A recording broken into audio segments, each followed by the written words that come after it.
SIKA KORABEA. It's another beautiful evening. Mamu Akwaba Bajibedia watching it in SIKA KORABEA and some Adom TV, so on Multi TV exactly 7 o'clock. That is where I come your way with SIKA KORABEA. Medical catch us SIKA KORABEA there. Put it at the back of your mind that we project our own year tone there, and that is the reason why Adom TV has been the only platform at media mind say year tone there. And in Tikosia then you 7 o'clock at the betting. Then the best place to tune in is SIKA KORABEA or Adom TV. So, but anyway, we are still on IAD 40th anniversary with Akuapem Rural Bank. Not to waste about that. Bank the year Juma say I know say a man so a guyanke beka. Into so why in the year near man so yetiana banka kase ani efisi edin dem no kra na man for and dan ye fani nyina ti gua ni nyina gugu. And into rural bank no ho na so obetimi do ho abona. It's better for you to join than to just go baby. Now Pelun Christ or news and Casa. And we are celebrating Akuapem Rural Bank as they celebrate their 40th anniversary. Time with all the prominent men on my fact bank in Mumdu Musica Tona, it didn't come. Young Cotton Diamra. Yaba, better but as you know, you got one medical catchers, a faith homeopathic clinic, what I said, they are in Tibia.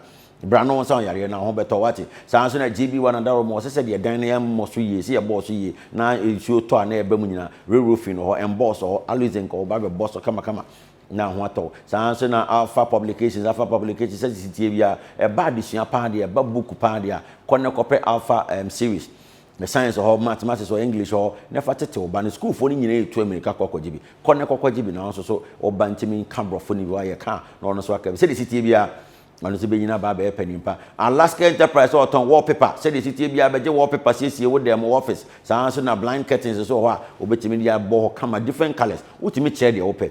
Yeah, yamo. You got one idea, my better bedin. So but don't forget that I'm on property saying maybe the other win annulled with the DADZIE. So SIKA some very fine. I mean, very fine. I still call myself the CEO of BPR. Very fine. Welcome to Alpha and Omega Publications. You are assured of quality services on graphic designs, book publication, and general printing. Our services range from filmmaking of all sizes, textbook publications, including Alpha and Omega series from crèche to JHS. We also undertake services in branding and packaging of books, calendars, book binding, posters and invoices, t-shirt and cloth printing, flyers and all general printing. We are located at Asafo, Labour Runabout. For further enquiries, call 03220 407 93 or 0273 601 207.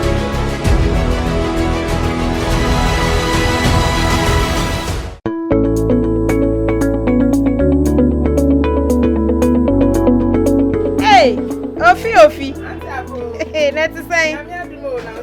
Boko, who bet you SIKA on? I thank you.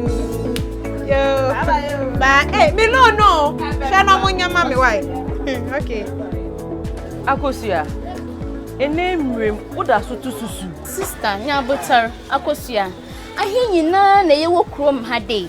Na sister owusu a susu fo ben wo beje ni SIKA wode kwai Akosia don wa retwa susu wo krom ha Amemfima asem na mo beken amemfima de omo ntisa o sa na omo nyina tie bi sister hwe amemfima rural bank na mama ye de mi ye me start ye kete hwe and then me shop matre ama enkrofo mpo betu ekoton amemfima ya da room a o wo se amemfima na ma wo SIKA amemfima rural bank asem na making inti amemfima mi hia loan na mutwa susu na mi hia loan na wodiba mama dema amemfima rural bank we bia obeko bia omo wo ho sasa na tie dia ni nyina ye beko wo bi.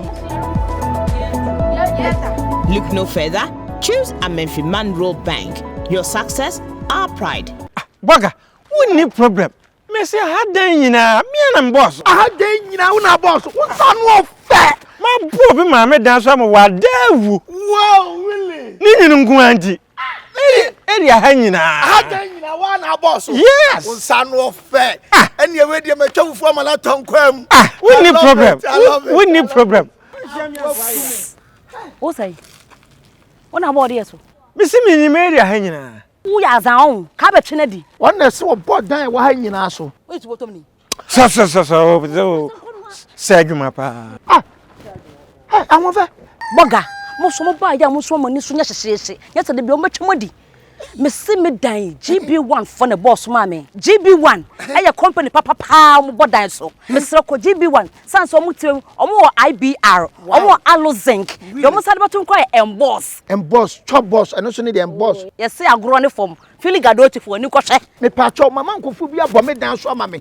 Na dan no nsu oto enwunu se dem de kente ko nsuo no. Eno kro de ye we se stand pa problem. Sister, kafre don che. GB1 for re-roof yo mo taste. Spani ya boss na say ya. O mo paso nyina no masai ne foforo at affordable price. Enti wo mutimi ma color blocking se bia chance na dan color bia pa bia. GB1 for form chameleons because color bia opa o be me so dan so. Me pacho location wo fa. Hey, ofin so akom. O be kom sambo si wo bam. Da se ba hima e be hia wa. Wa gani ya wo so money so nya serate. O go konya se GB1. Amarenfi. Obehu GB1 Industries wa koma e ben custom barrier wo fin so kwan so. You can face homeopathic clinic ya sha yare kwan chronic diseases. And some wo beba ye ho no ye de wo sha fidiem. Na fidie no a screening ni padua no. Na a kire se how we ne woni padua nim. Ye hwe se wo bi a wonye stroke, arthritis problem. Wo hu ni pabi won kotodwam haw. Anasa wo hu ni pabi wo sciatic problem. Sa wo pabi bone na ebie. Wonya namu yare. Amma wo ba ma no ho kra nya akono wo hu nipa bi ewo eni ho haw ya ka che se wo de ne agrokoma se wo hu nipa bi aware a che awo ne mma na wo sign faith homeopathic fo ho de a na minim ba bi kra wo be ko bi be se ya fidie ni mu bi na afidie no ehu haw na abani padie ni mu na enche enupa ye mfama kumase ahema kokobe akra ye wo so wutom Ebenezer Junction Western Region Bogoso Boga abonsanim to Gideana mo ebra na faith homeopathic phone rodie eye stronko faith homeopathic clinic help our parents. SIKA KORABEA. Welcome back. Where is SIKA KORABEA and someone Adom TV live on Multi TV? Because here then you may say it's the time that I come your way to direct you to the best place to do investment, the best place to get a loan facility, and the best place to save money. And when you friend is SIKA KORABEA, medical catch us on SIKA KORABEA we project our own. We project our own. Ye ton ye the and you know baby just say was your station. So Adom TV so near to me Churchill. Baby I bet me nyam for so there. Near boy I made na brabo to me then akoso. And medical catch us before the commercial break. Me can say ye call Akuapem Rural Bank. 40 years in existence. Woma ye juma papa. And ye kwa hwese dia lunch ni si ye de ekoye. Ebio ade ba kwa na efe ba kwa wo muso pa na say ye call ye ye konya former manager ba kwa no so ye adwuma ho yi na oteto niema yi ama na ba besi ne na oda so te ase na hoodi mu ono so yetu anamo ko ne nan so omo ono so de nsem betu da o ye kotie former manager ba kwa ono so ye adwuma ho ne hwe eniema mo de tetu yi a ene ama bank na ye kraba hwe se ye kotie de ono so kan ye ba ye beto aso o frame Joshua Kwaku Tete Nanka me a general manager wa Akuapem Rural Bank 2000 up in 2008 September. Adwuma no ye fiase na there were challenges kakra. Now so board of directors are holding na won church ye to be adwuma ma so ani. Ye share na computers kra ni ho. Now so bepu mu over bank computers, ATM, so many things. Ama adwuma no akona nim. A year say you ready 40 years anniversary.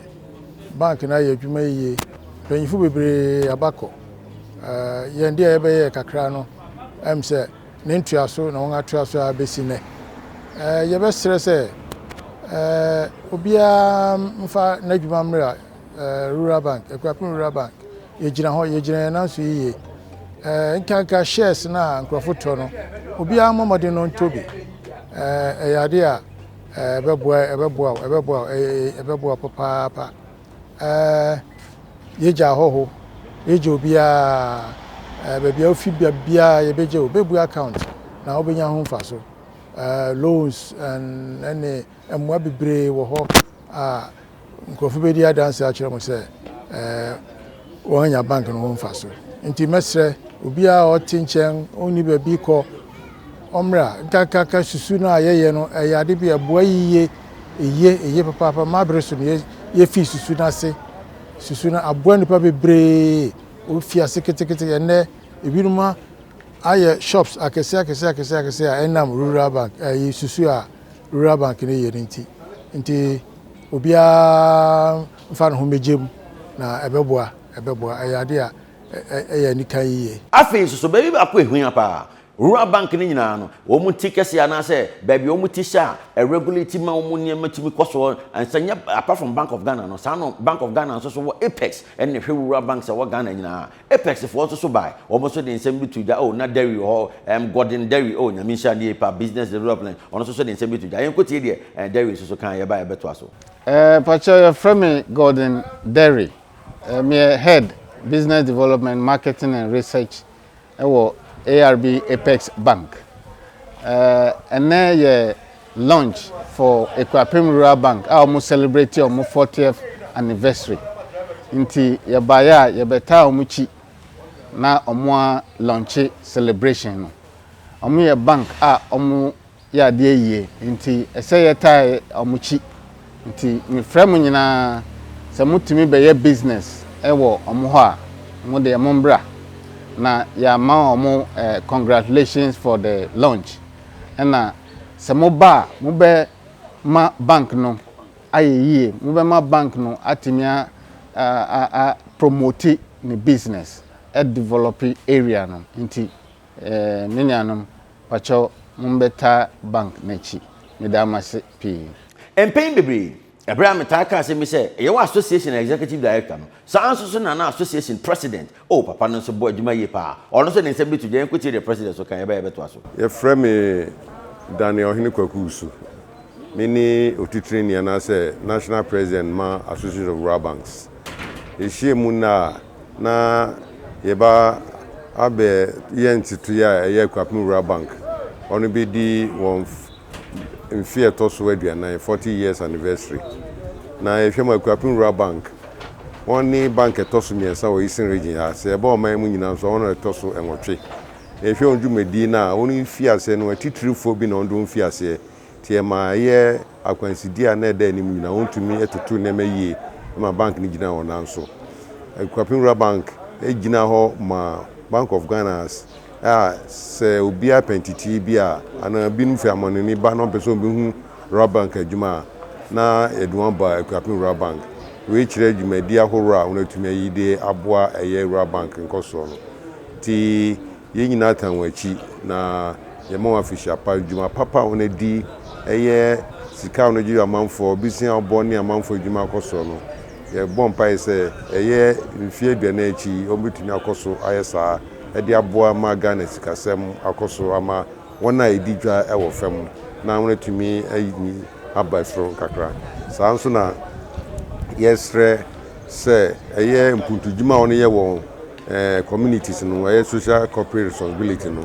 obekoso aye aboa school for ni apomdi nyuma eni communities a oni ye niema nketekete nyode se nsuo eni akwan ombetumi aboa na bibia akoso ewareshim se eye jumedia wona di fimfiase no ombetumi akoso sa ato asoma bibia ye yamaye ese ejaba be fimfiase brunso babo efini fifie mu se na wona fiase pei ombetumi ato asopa akosi ewie yankopon nhira wona wa fifie dey enkoso ma emo nyina afishapa edu baby ba kwa ne hia me yi pa ne ma ne ye fe kama na bank ne ka se ye di 40 years ntenu nti ya ye ntoma pa ye di 40 years no na yo ye di ntoma bi se adwuma ye foi me amenu Alvin who happens to be the business development officer or ho na branch manager ba ko adu krom na one Ken so e wo finance department nyoma center di no mo display no mo di asapa e ba na brass band so bo ne ye lunch ntoma ne say wo de ye mfa ye nin kohwe kakra se de se ye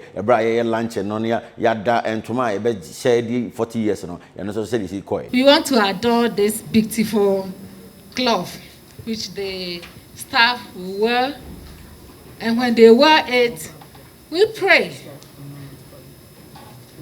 They are not just wearing it, but rather they show that Akuapem Rural Bank has been there for ages and is there to move the Akuapem community forward and also to move the country forward. So, on behalf of everybody here, we want to adore this cloth in the name of the Father. We adore this cloth in the name of the Father, the Son, and the Holy Spirit.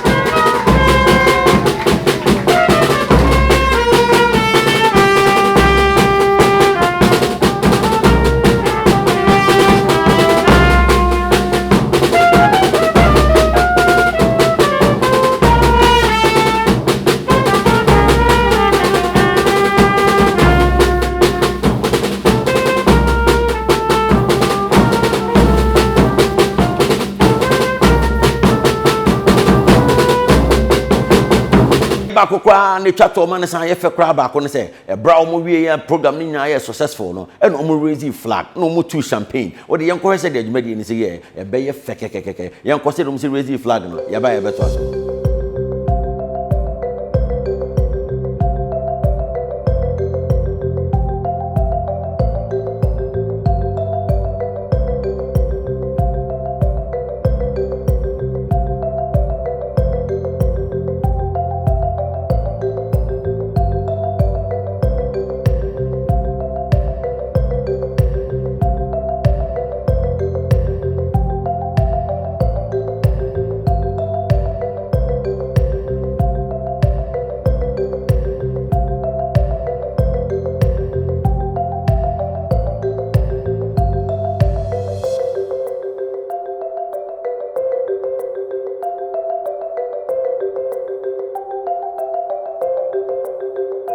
sakwa no so no mame ntu American kwa sentiment na me nko bogu dwaso between dwaso to bogu na me nko tia abrante ba kopa kwenta madam for nanaba wo matese me ka se oba tampa e wo bogu nyame nsha oye pa nyame nsha oye pa I'm God really bless you and say na audio birthday sorry unfortunately mentimi am happy birthday but happy belated birthday to you and I say belated happy birthday to you nanaba e wo bogu nyame nsha so timi nya time na o hwe SIKA KORABEA mani so pa wat nyame nsha ya ko to ade mra ya ba ye beto adwumadi ni so Boga woni problem me say hadan nyina me na boss hadan nyina una boss won no fe ma bo bi ma me dan so am wa dawu wow really ni ngu anti area ha nyina hadan nyina wa na boss yes won no fe ene we de ma twufu amala tonkwam woni problem woni problem o say ona bo de so me si me ni area ha nyina wo ya zan ka be twene di wona se wo bodan wa ha nyina so o ti botom ni so segma pa awon fe Boga mo so mo ba ya mo so mo ni so nya hyehyehye ya se de bi o matwemodi me si me dan GB1 for the boss mama GB1 aya company papa mo bodan so me sere ko GB1 san so mo tiwem omo IBR omo alo zinc yo mo sade batum ko emboss chop boss eno so ni the emboss yes say agro ne form fili gadoti for ni ko hwe me pa chop mama nkofu bi abo me dan so ama me na dan no nsuo to enwunu se dem de kente ko nsuo no eno kra de ya we better stand pa problem sister kafredo nche GB1 for re-roof your own taste sibani ya boss na saya omo poso nyina no masai ne foforo at affordable price enti wo mutimi ma color blocking se bia chance na dan color bia pa bia GB1 for form chameleons because color bia opa owo be na suo dan so me pa cho location wo fa hey ofin so akom obo kom san bosi wo bam ta se bai ma le be sia wa wa gani ya wo so money so nya serate wo ko konya se GB1 Amarinfi. Obenwu GB1 Industries wa koma e ben custom barrier wo fin so kwan so. You can face home mopate clinic ya yehwe yare kwankro mechire chronic diseases ansa na wo beba ye ho no ye de wo hye fidie na fidie no a screening nipadua no na akire se how we ne wo nipadua nim ye hwe se wo bi a wonye stroke arthritis problem wo hu nipa bi wo nkotodwa mu haw anasa wo hu nipa bi wo sciatic problem sa wo pelvic bone na ebie wonya nam yare amma wo ba ma no ho kra nya akono wo hu nipa bi ewo eni ho haw ya klecho se wo de eni agrokoma se wo hu nipa bi aware ache awo ne mma na wo sign faith homeopathic fo ho de a na minim baby kura wo beko bi be se ya fidie ni mu bi na afidie no ehu haw na abani padie ni mu na enche enupa ye mfama kumase ahnema kokobe akra ye wo sowutuom Ebenezer Junction Western Region Bogoso Boga abronsanim to gidiana mo ebra na faith homeopathic phone road eye stronko faith homeopathic clinic SIKA KORABEA. Once again, Mamu Akuapem we SIKA KORABEA or Adom TV so. And any management team no didn't come. Yakoto and one say any penny for didn't come. I feel yes I dey atwaso. Ebra ye kwe mame fanchi akese my drivers and bekoto mu Akuapem Rural Bank. Daniel, Nyaminsha ye pa, Nyaminsha ye only Charles. God richly bless you. Sa so no obi am bekoto na Akuapem Rural Bank Annette so Nyaminsha we legal department Nyaminsha ye pa one secretary to the general manager Radisha obi bia say buy some pa mo de some ye. Afei ni ye kwakoti the rest of the management team and some of so de tuja ye buy beto aso. Medin de Doreen Edu, branch manager of Akuapem Rural Bank, Manfe branch. Eye afei a ye di yen 40th anniversary no. Ye kase ye customers, ye domo bebre. Monkosoa ni ni nyumaso. Esan say your savings account, your current account, your fixed deposit. Your scheme loans and so on, and your cry, and some pension loans. And found one in near Abrabono Etiebia. Akuapem Rural Bank will say, your best sumo.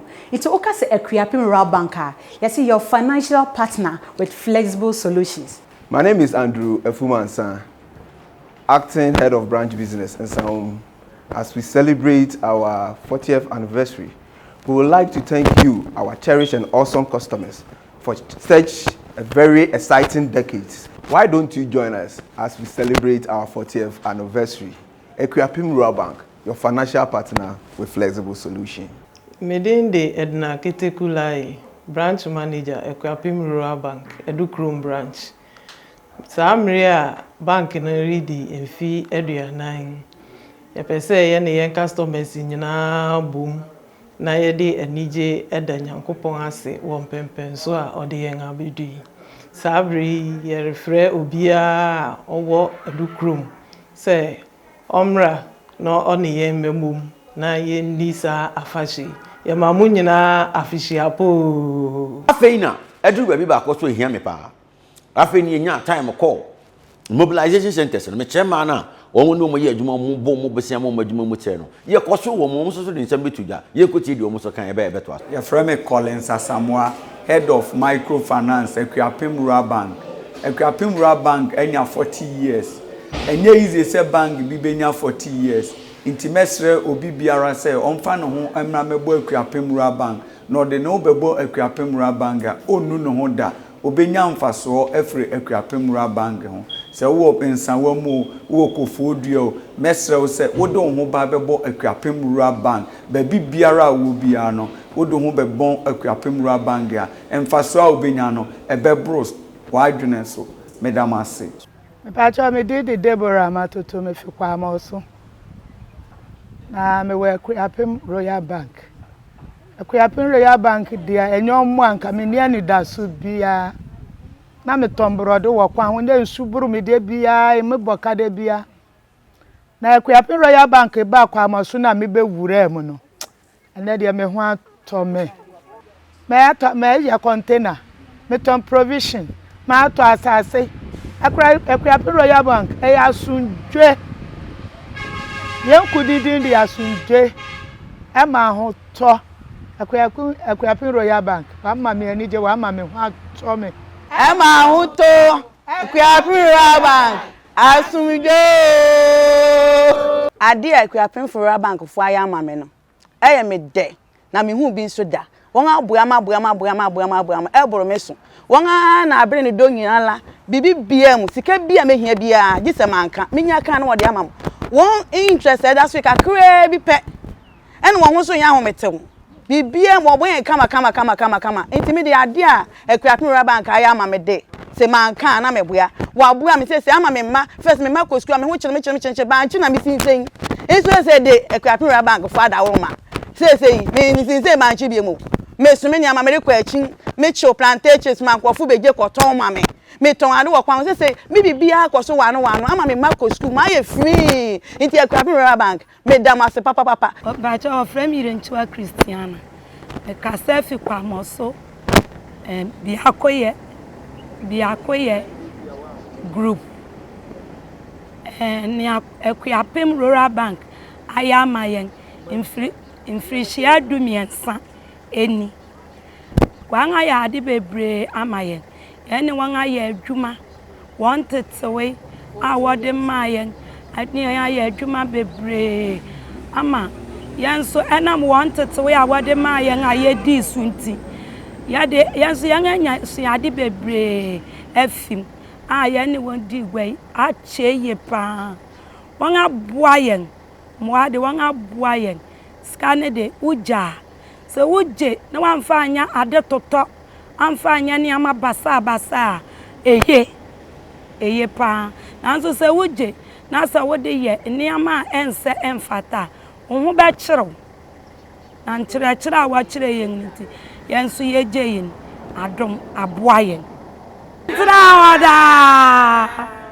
And what is so? One must have been any pound for as I can say. Potty farmer can say back or what do chrome kind of so baby. Yakosran and a papani boy Juma and some cacao no the two jar. A bab 1 million saw your cocoa farmer, saw your businessman, saw your den or Pebesian. The best place to go is Akuapem Rural Bank. You could see the potty farmer no the two jar. You buy a better. Medin the Jejom Tete. Men are made that Bob Vincates Farms. I know. Our access yes. Samria Akuapem Rural Bank AD the 40th anniversary. Me pese obi ati asese empempenso aya fro abedui eye omo na mata ya chi na yetumi abegina Samri. Me omo ehya ase digwa be 20 years ni. Na menu me hoda brea many of my DJ. And you to me conform, and you to me air fine. But then you know, Oman or my tire cheap, Emre pa and Emre bonin name. And Yabedu Samri. Say, Yanio Maka 5-year development plan. I omuguso air finance. Yami Adoma, a bit to me. I expanded your output. I could do 200,000 beds. Yami Adoma, you be one of the biggest at our Eastern region. Sure, also here SIKA KORABEA Adom TV. So Yami Adoma na oche send ye beto ajimadi so ebra ye call the eastern part of the country. Me share ye ko Akuapem manfil ne ye ko bie ye ko ye lunch and pa ewo Akuapem Rural Bank. And this time they are celebrating their 40th anniversary, and it hasn't been easy. Say 40 years of existence. Na ye adwuma timi bobesi na obebe bia na sika wo ho so ebetimi dia ma. Don't forget that, as I always say, SIKA KORABEA we project our own. Yenya na ye ton ye de. Ti ba bia wo bia for SIKA bra ho na yenya adwuma na mfa so de ntimi nya de ma so. Na enche kra na ye bedi ye be deba na somewhere August mo. Ni ato nsafre obi bia na matimi aba. That time ye sure say many the management will also get time to also talk na yetimi aba na adwumadi no atimi aye. Nyamisha when you share prayer, share one for me. Medin the Edwin Arnold with the DADZRE. That is so SIKA sembe fine. Na me dey be fine ti. I still call myself the CEO of BBA be fine.